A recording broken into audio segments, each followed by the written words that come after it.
C'est qu'il y a un mouvement social, il y a l'imaginaire qui est beaucoup plus puissant face au réel qui est là et que le symbolique ne fait pas le poids. Eh bien, ça revient, ça explose, ça recommence, voilà, il y a un mouvement. C'est très un peu hegelien ce que je vous raconte là, mais ça ne m'inquiète pas. Mais effectivement, je pense que il n'y a plus de Moyen-Âge en Europe. La question, c'est que ces mouvements-là, ou la médecine du 19e siècle, n'est-ce pas, ou ces médecins cultivés, le médecin du 13e siècle qui était lettré, hein, le médecin du 19e siècle qui allait au théâtre après sa consultation, n'est-ce pas, qui lisait les textes fondamentaux en grec et en latin, et quand je vois aujourd'hui les jeunes médecins, il y a beaucoup de médecins dans ma consultation, et tout de même c'est un peu étonnant de voir leur niveau, hein, intellectuel, je dis. Je pense à André Green, personnel, qui a des formations plus abrutissantes que celles d'un psychiatre, ou celles des psychiatres.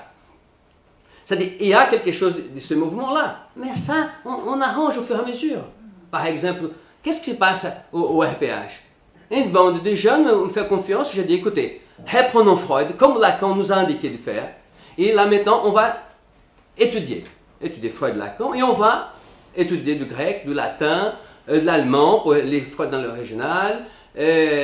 On va lire Aristote. D'ailleurs, vous, monsieur Faugeras, qui est notre monsieur Aristote de la PH, et là, Jean-Baptiste Leguic, c'est monsieur Platon, homme des lettres. C'est-à-dire, ce que je vois, c'est que si on met la libido en mouvement, ça commence à bouger. Et ça bouge joliment. Rappelez-vous, quand on était à la faculté de médecine de Bobigny, on avait 4 chatons. Il y avait plus d'intervenants qui est public, n'est-ce pas? Et petit à petit, il y a un mouvement désirant, juvénile, qui dépasse un certain nombre de frontières, des femmes juives qui ne pouvaient pas consulter parce que c'est dimanche, que c'est samedi. Qu'est-ce que c'est cette histoire? Vous voulez être clinicienne ou quoi? Parce que dans la clinique, il n'y a pas des matins, midi ou soir. Hein? Moi, à mon âge, et des témoins, parfois, à 3 heures du matin, ça sonne dans la chambre, parce que je suis de garde, je réponds au CETU, et je sens bien que c'est un peu fatigant la suite, mais on se débrouille.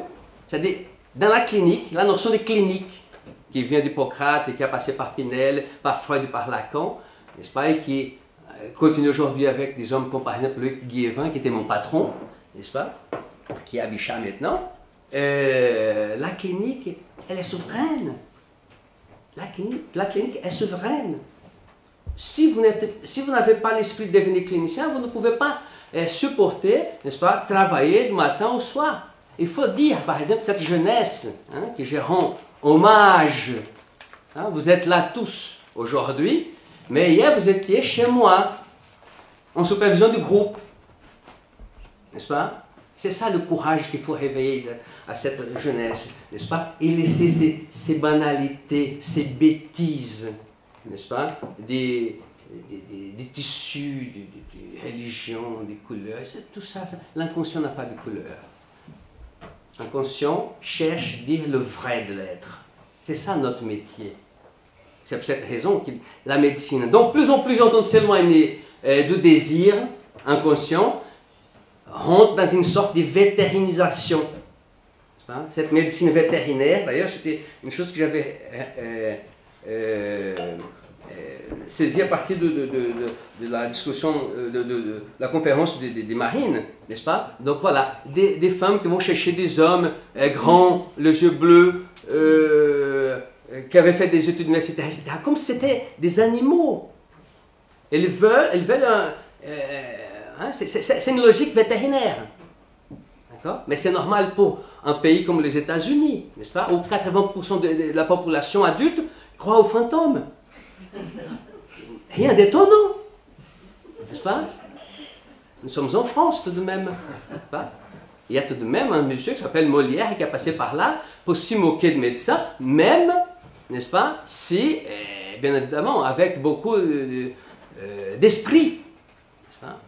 C'était une médecine qui cherchait, C'était, à l'époque, les médecins étaient malmenés parce qu'ils étaient au front de l'affaire. Comme aujourd'hui, les psychanalystes sont au front de l'affaire. Alors les parents d'autistes, le parent des blonds aux yeux bleus, le parent des chiens, tout le monde râle contre le psychanalyste. Eh oui, bon d'accord. Mais parce qu'ils sont au front de la clinique, de la détresse humaine. Quand tout le monde s'y bat, les psychanalystes sont là pour écouter les enfants autistes. Et bien entendu, si vous travaillez avec l'enfant autiste, inévitablement, attendez la charge, n'est-ce pas, phallique qui vient derrière. Mais c'est dans la logique des choses.